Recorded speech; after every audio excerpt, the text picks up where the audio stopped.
Hi everyone, today we are going to introduce Muar.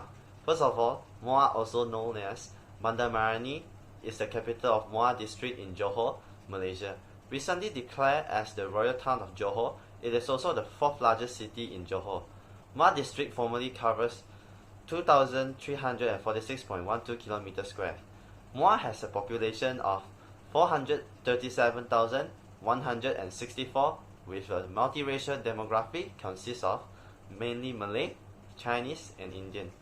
Besides the local languages like Malay, Chinese Mandarin, Tamil, and other dialects such as Hokkien, Teochew, Cantonese, English is also widely understood and spoken.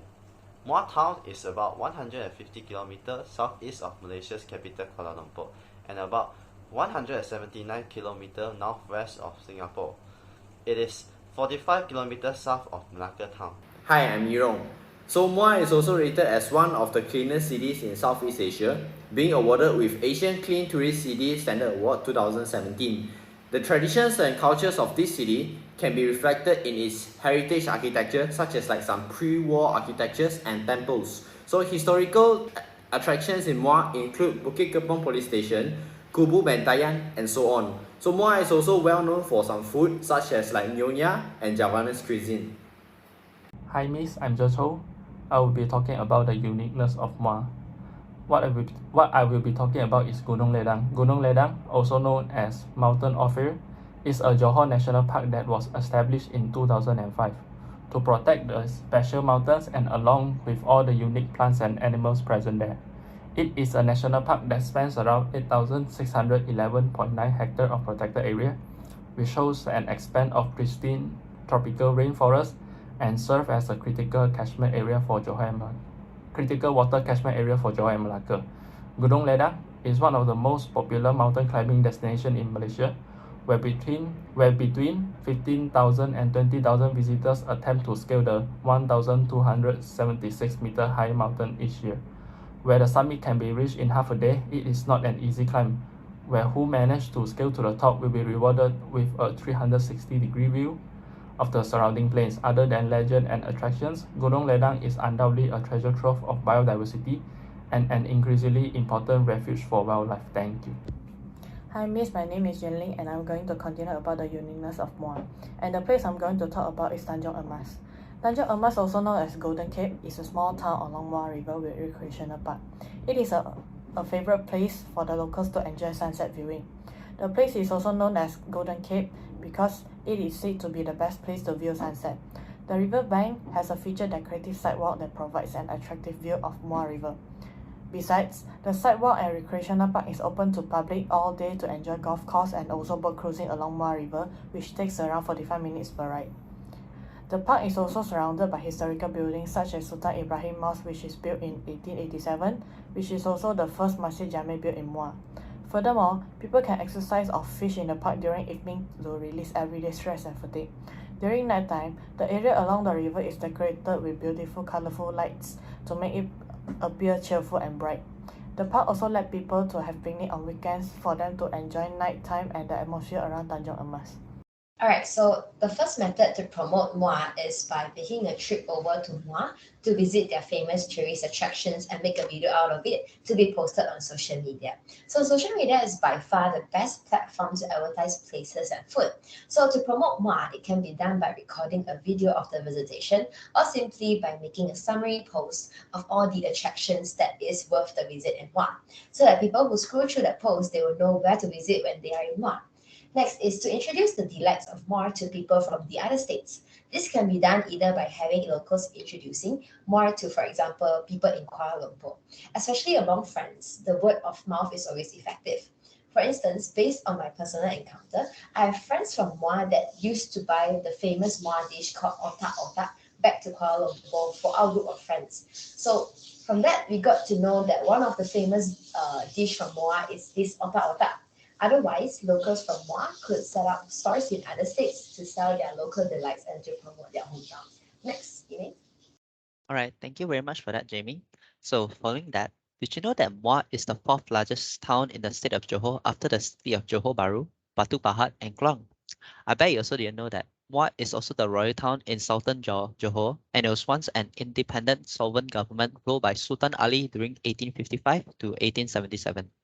So one of the ways to promote Muar is through its rich history that could be loved by history nerds who wants to understand how Muar is developed into the township it is currently is now.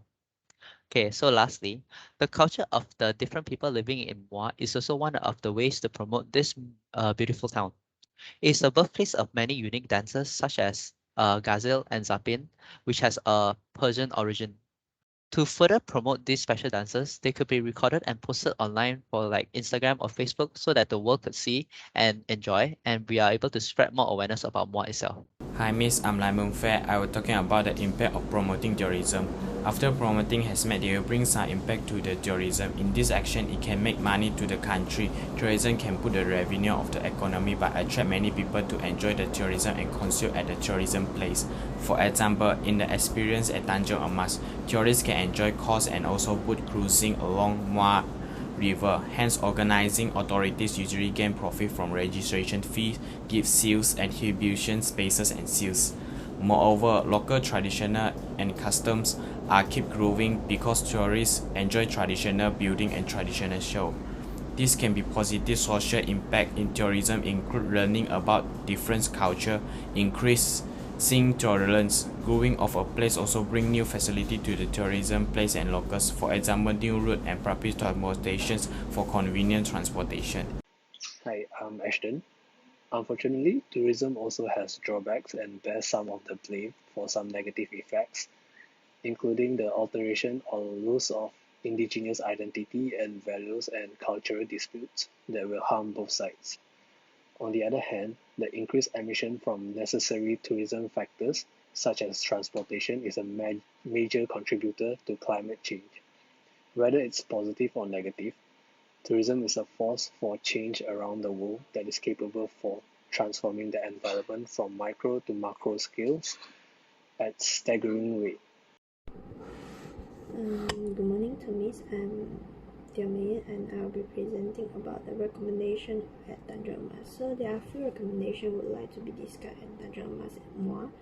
The first recommendation for this attractive location is to add one more bus stop or station in order to let the outside traveler can be travel here without using on transport owing to the limited parking area at Tanjung Emas.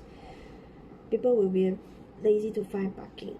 And the second recommendation is to build and construct a public restroom for people and their pet in order to convenience people that travel here and bring their pet that can clean their pet as well when the dog and cat dropping. This action will preserve and conserve the environment of Tanjung Emas so that it will be sustainable for the tourism. Last but not least, the recommendation for Tanjung Emas is to add more recycle bin and dustbin for every 10 meter. This can nurture a good habit for people to classify their rubbish in order to ensure the beautiful scenery can be maintained well and preserved for a long term. Thank you. Hi Miss, I'm waiting. So based on the second proposed tourism destinations, Gunung Ledang from Muar, a Johor National Park, there are few recommendations that can make the place to be sustainable for the other next 100 years, specifically on the visitor and the national park management, as they play a vital role in protecting and conserving the places. First and foremost, all of the visitors should be cultivated with proper behavior, which is visiting greener, as the bad visitor behavior will greatly impact the sustainability of the places. Review the 7 Leave No Trace principle, encourage practices to reduce environmental impact and protect the natural world. Leave rocks, shells, plants, and artifacts as you find them. Most importantly is do not simply litter, properly dispose the waste.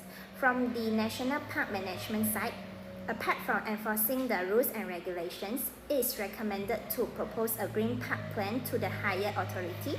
The plan defines the strategic, collective visions for long-term sustainability operations by establish ambitious goals to improve sustainability and reduce greenhouse gases emissions throughout the national park system. Thank you.